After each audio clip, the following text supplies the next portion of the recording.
Welcome back. So President Trump is making gains with a group that hasn't always been solidly in his corner. Women voters. A new Economist YouGov poll showing his support among women trending upward. So what's behind this shift?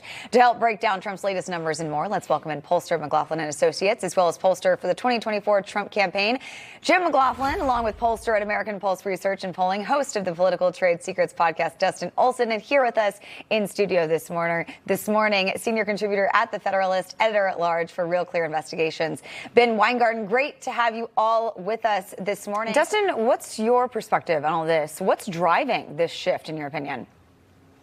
Well, I maybe have an unpopular view here. I don't think the previous poll was all that credible, and I don't think the new poll is all that credible. It is remarkable. This is one of those mini internet polls where 100% of the people were compensated to participate.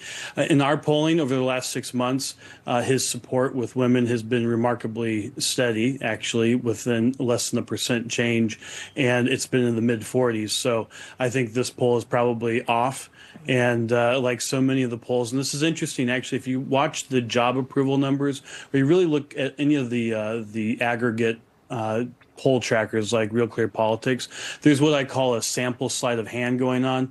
You have a lot of these news media internet polls being included that only are sampling adults. They're not doing likely voters or registered voters. And there's a difference of the numbers about they're usually negative by about 12 points, whereas the likely voters actually have Trump's job approval by +1. So there's a big discrepancy within most of these polls. Okay, that makes sense. I want to shift gears a little bit and talk about what's happening in New York City. So a new Siena poll in the mayor's race getting a lot of attention, worrying a lot of people as well. Zohran Mamdani at 44% in the latest polling.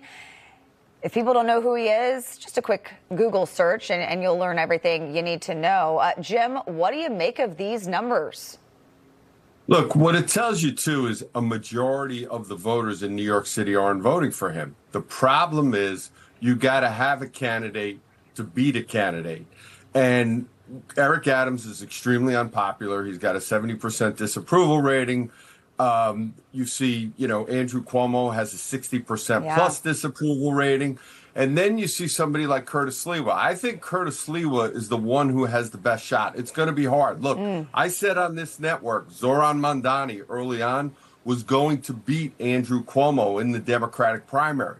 So it's tough. But look, a majority of New York City voters don't want to vote for Zohran Mamdani when it's all said and done. Yeah, we'll see. The key is which one of the other candidates is able to elevate themselves to become the anti-Mamdani candidate. Yeah. So, Ben, you're here with us this morning in New York City. I know you live just outside this city. What do you make of the numbers that we're seeing in this polling?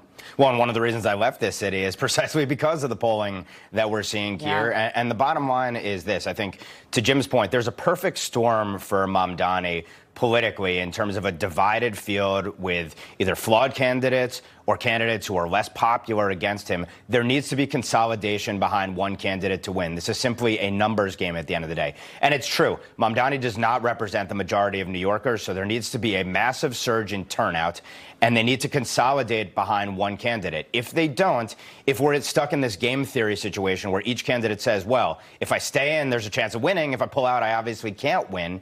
You're going to have a situation where the divided field is ultimately going to doom the city, and it's going to be worse than anything we've seen in decades, worse than Dinkins, worse than de Blasio. It'll be an absolute disaster for the city, and it will serve as an example for the rest of the country of what happens when you elect the next wave of socialist/Islamist type candidates going forward. It's a scary thing for the country and for this city. Yeah, and Ben, for those that are looking at the poll that we're showing and they're living in other parts of the country and they're saying, well, what's so wrong with Mamdani? Can you just enlighten us in 30 seconds? What does he stand for, Ben? Well, ultimately, it's a full slate of socialist policies. It's you want to have the government take over property. You want to have government-run supermarkets, which is going to mean bread lines. Look at what the Soviet agenda was, and that's basically what he wants to do in New York, but with splashy branding and optics that are like Obama in 2008. It's totally out of line with American principles, American values. And at the end of the day, it'll leave the city impoverished, insecure, and ultimately a basket case that all the world can look at as what not to do when governing.